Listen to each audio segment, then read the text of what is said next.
guys, it's Andrea. Welcome back to the channel. And guys, this is a celebration of 200 listens over on the podcast. Absolutely amazing. To the point Great. where, first Debbie. Good on you. Good on you. Thank you. First time Debbie's hearing about this. 99 subscribers on YouTube. We did have 100, but we discovered a lot of them were bots. So 99 real life subscribers, absolutely amazing. And to the person who was in Grand Central who respected my boundaries that I was on support time, thank you very much. But guys, absolutely amazing. It's a journey I never thought would happen. But guys, we want to talk about something fairly serious that we're seeing happening in the industry. So, difference between information sharing and gossip is what we want to start off with. And I would say, let's say something that's happened in my life. So, knowing that one of my housemates or one of my neighbours has had a bad day at the day centre, that's information sharing. I can alter my plans. Do I need to go out while they de-escalate that person? Do I need to put headphones on? Do I need to be working on the back end of the blog or YouTube or podcast rather than recording, so I'm not breaching their privacy? Then I should not know that a staff member is leaving. I simply should not know. I'm not going to mention what staff member and where across and in this reality, organisation. I mean, you don't need to know about staff members' families. No. You know, what drama's happening in their lives, things like that. It's hard. These are lines that are easily crossed, and it's hard to maintain a professional boundary when you work a lot with people, because you do. It's a people job. Like it's not a job that you just brush off, because you know you're working with this person to make their lives better, and you're always constantly thinking about how you extend someone, how you can help them to manage things. And sometimes to say, if they're having a bad day or they've had something happen in their life that you've had happen in your life, and you can say, well, look, it's very easy to go, this has happened to me, this is how we managed it. And, and it's okay to do that. That's, again, that is more your information sharing. Your gossip is, such and such is pregnant. Did you know that? And have they announced it? Yeah. Just different things about other staff that don't need to come up. Talk about yourself. Fine. If you're willing to share, and you know that in most cases participants can't keep it to themselves and will share it with a whole day service. So be prepared for that. And if you're happy about, if you don't mind that, it doesn't matter, then fine, go for your life. But when you're sharing somebody else's information, that's straight out gossip. And that's wrong. And it's and it can become backbiting, bitching within the service provider, and they don't want that. They have a duty of care to their support staff as well as their participants, and that duty of care is around health, mental health and well-being. And when you've got a staff member that's feeling under pressure because other staff are talking about them, or exposing information information that they don't want out there, I mean, that's it. It's a form of bullying and harassment. That's all there is to it. And gossip can be very malicious very quickly. And you may also, depending on the agency, find yourself in front of HR or management. Absolutely. Absolutely. And guys, now going to switch gears as well. And this is responding to something I saw on Facebook on the disability section. It was Toowoomba Disability Community. So guys, again, for support workers, Facebook, Reddit, TikTok, not so much. Facebook, Reddit, and Deb and I are actively trying to create a lot of back to basics resources here, because particularly over on TikTok, I'm actually seeing a lot of people who are getting upset that they've got diagnosed. Oh, I got diagnosed with XYZ, but I can't get support. Not realizing that diagnosis doesn't equal access. No. Their condition may not even be on There the are list. a couple of lists, yeah. There's a list A and a list B. Mm. And, you know, and they are on the NDIS website. You can go in there and you can print that list out, and I've done it. Yeah. So it gives me an idea, and there's diagnoses on there I've never heard of. Yeah. And, you know, and I systematically try and go through and look up these things to see what they are, and you know, and I'm constantly coming up against different things as well that I may not have heard about.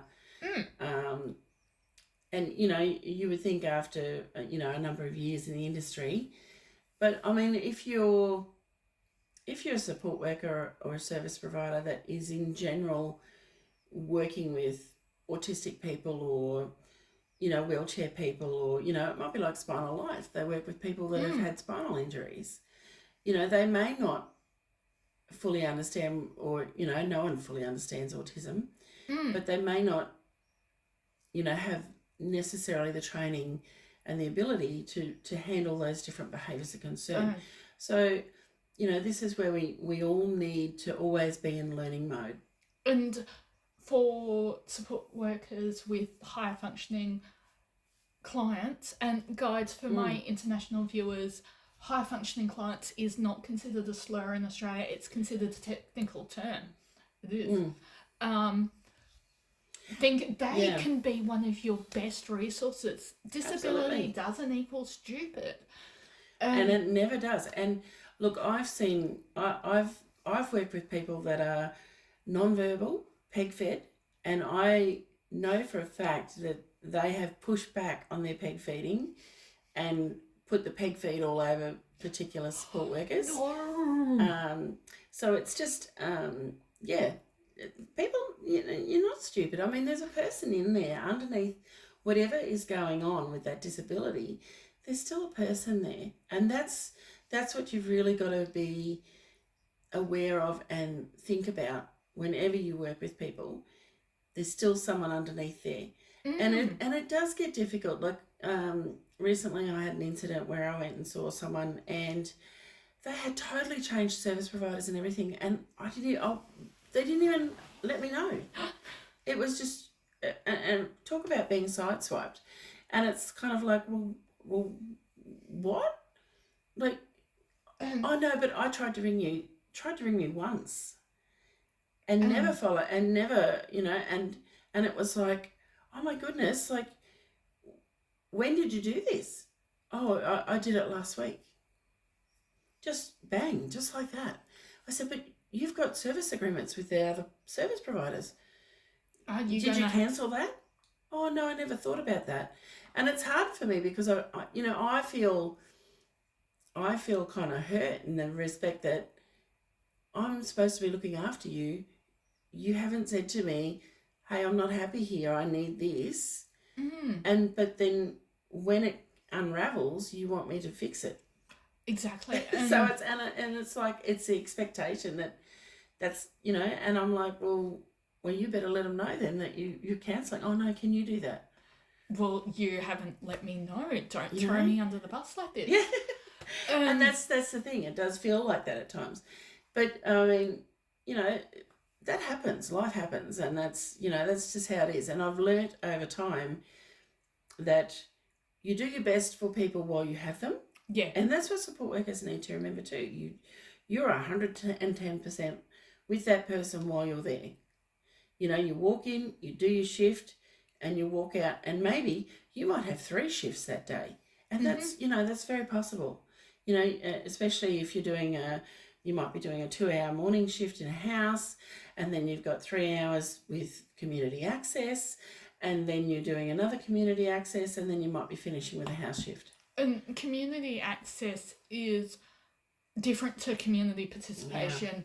So community access is your doctor's appointment, your groceries. Yeah, maybe doing those kinds of things. You're going to the chemist, getting your Webster medication, doctors, where community participation might be dropping someone off to work, uni, TAFE. Absolutely. And another thing I wanted to touch on, and we are going to, if Deb has time, because I know you're so under the pump at the moment, talk about the difference between different people in the industry, because there's a difference between a community nurse and a support worker. But in your support workers are limited to go for it. Go for it if you've got the time. Yeah, support workers are limited to those non-invasive things. Like we as a support worker, I would never do a insulin injection. I would never do a enema. I would never do a catheter change. Unless I've got the training, I wouldn't do the stomas. I've had training in tracheotomies, peg feeding, all of those things, so I would tackle that. But unless you've got the training, and this is where sometimes support providers go, oh no, you'll be right, just do that. Yeah, this is how you do it, just do it. It's the support workers need to stand up and go, I have not been trained properly for this. I'm not certificated for this. If something is to go wrong, believe me, and the participant wanted to sue the company would throw you under the bus so fast. They would not hesitate, and I've seen it happen. And so yeah, be very, very careful. And so community nursing. Community nursing is more about, I've got a friend that does some of this. It's about catheter changes. It's about checking the actual tracheotomies. It's more medical, and invasive. So I've got a friend that does this, where she goes and we've got people that are under forensic orders from mental health. They don't have their own medication. The community nurse actually takes the medication in, gives the medication, takes the medication out with her. So there's no medication in home. So they can't, take more than they should be. They can't mix up their medication. They can't open up all the web pack and pick which tablets they want to take. So there's a lot of different aspects to community nursing. It can be wound care. It could be someone that's got a spinal injury, that's got pressure sores that have cracked and opened up, that need care. Anything like that. Like one of my participants who is a spinal injury spilled hot coffee. Ooh, and of course he can't feel it, and it burnt down the side of his hip. So he had a burn there that was being looked after by a community nurse for quite some time. So, there's a lot of different areas, but they're not responsibilities for a support worker to do. So if you, as a support worker, are having someone that's, like someone might have had, for example, there was another person that had surgery on his back and had a plate, and and that was needing to be, recovered, like wound care done twice a day initially, and then once a day, and then every second day, and as that healed. That's all community nursing kind of stuff. They can train support workers to do that, the wound care, to a degree. I've seen support workers do wound care where they do change dressings, but only once they've had that bit of training from the community nursing and that's been signed off. And so a community nurse can be a support worker, but a support worker can't be a community nurse. Yeah, that's right. Yeah. And now the other thing we wanted to just touch on is that sometimes with your lower functioning clients who haven't had that, let's just say, parenting, the involved parenting, because parenting a child with a disability is difficult. And I'm actually working on a blog post. I'm waiting from some media releases, from some resources, because guys, don't do it alone. There is help out there, whether it be faith-based siblings of that person as well. Like if you've got a child, I got a friend that I met when we started school together, like when we were 5. So that's that's a 50 plus. I'm not going to say exactly 50 plus relationship. She had a little fella, and his brain didn't grow, so he never walked, he never talked. Fortunately, his father was an engineer, and he built a special wheelchair with extra big wheels so she could get him around and do things. Unfortunately, we lost him when he was 6. But just the pressure of families, and they'd had a set of twins by the time. They had two, a set of boys, and they were 12 months old when the other little fella died. So that was, it was such a tragedy, but it was difficult, but it was, I guess it was also, for that child, it was probably a blessing in a respect disguise. as well. But very, very difficult for family to stay together. And quite often you'll find that dads can't hang in there. I don't know why they think it's easier for her to do it all when the two of them, like, she needs support. She needs her rock, whether he thinks he's not doing anything and can't cope and needs to go. But, they need to work together on it as much as possible. And it's really difficult for families. It is. And then we've got siblings in the mix as well. Oh, and shout out to Guides Queensland and Scouts Australia.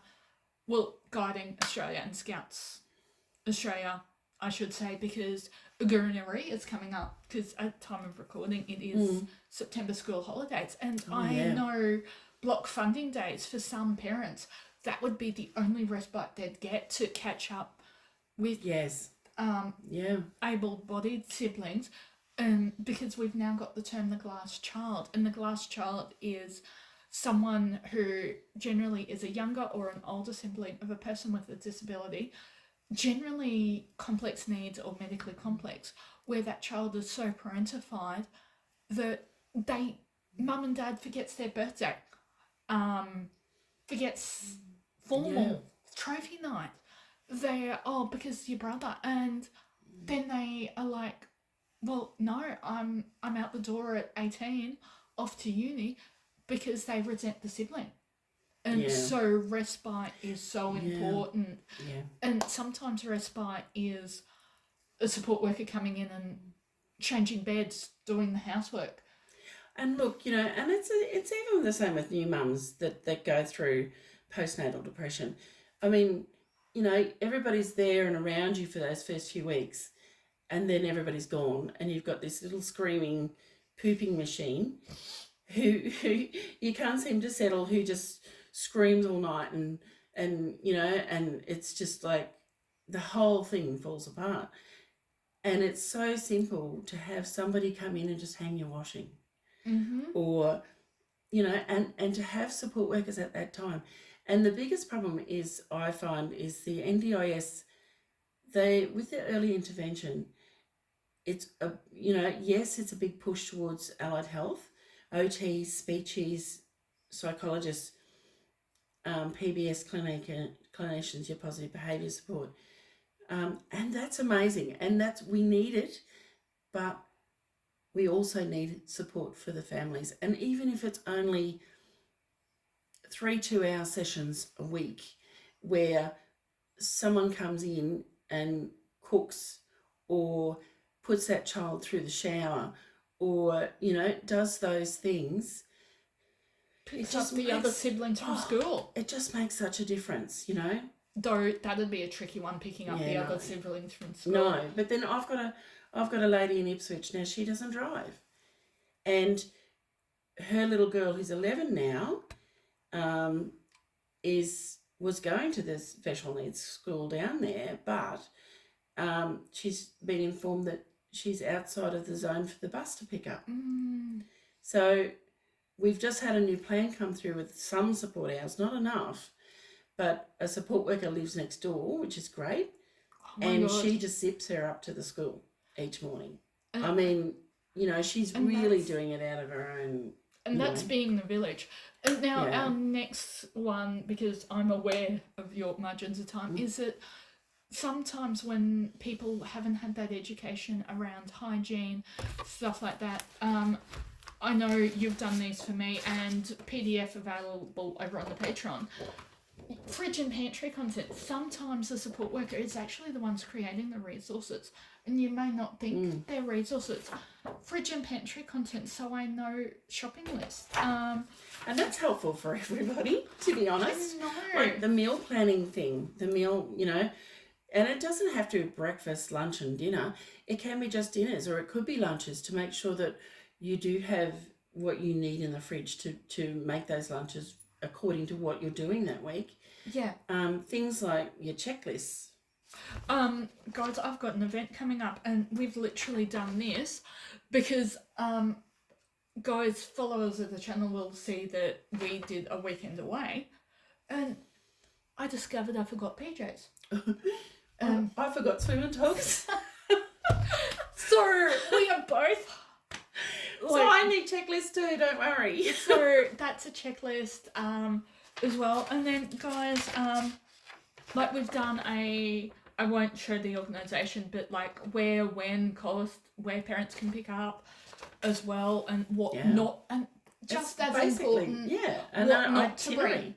What not to bring. So no electronics. Yeah. Because the overpack is another thing. Like I have learned over time to have a bit of a go bag where I've got all my toiletries, and I top up whenever I come back from a weekend away, or I'm down in Brisbane for the weekend, or I've gone to mum and dad's over at Gympie for the weekend. I'll come back and I'll top up my shower gel, my shampoo, my conditioner, all of those things. I'll make sure that those things are all topped up, so the next time I go, all I have to do is chuck in clothing that I need and go. And the other thing is a bag for your dirty clothes. Yes. Or a pillowcase, something so simple, but it can, like when you're away and you've got a bag with bits and pieces, and it's easier to just put things in a bag that are the dirty bag. Whether that be like a plastic shopping bag, or I was in Best and Less the other day. I've actually seen they're advertising them as swimming bags, but I've got one that's like, it's almost like a library bag, but it's neoprene as well.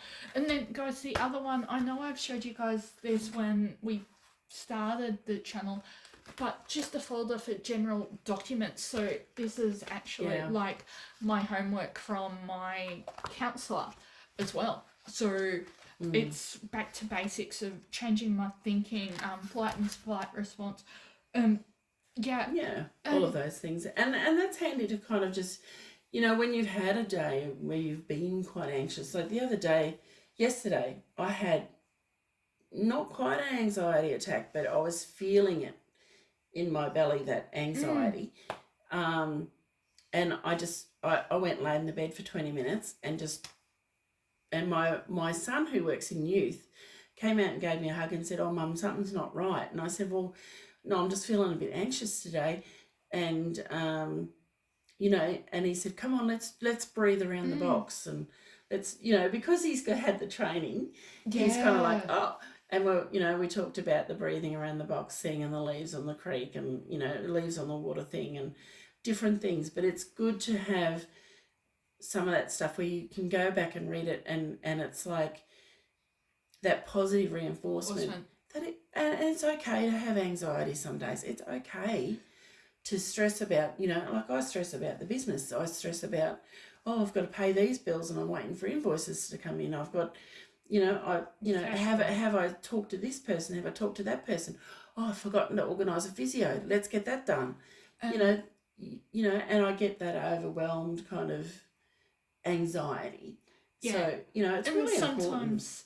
Is it anxiety or is it a normal stress response as well? Well, that's it. Guys, a reminder, and this is mainly for myself, stress balls are not for throwing at people who are pissing you off.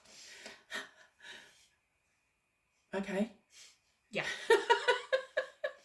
I've had to be reminded of that. I don't have any stress balls in the house. But no. That's what pets are for too. Don't forget pets. Yeah. Like if you're living at home still and, you've got the cat, the dog. The goldfish. Yeah. Go and have a conversation with them. Go and sit out the back and just sit And, you know, I did that last night with the Dachshund. Oh, my goodness. He's so needy. We've got an emotional support dog that needs emotional support. But he is just so needy. And, you know, he kept running backwards and forwards with his toy. And the cat was sitting on the other chair. And I was just chilling out for that 10 minutes, you know. And that's all you need sometimes. You just need to breathe.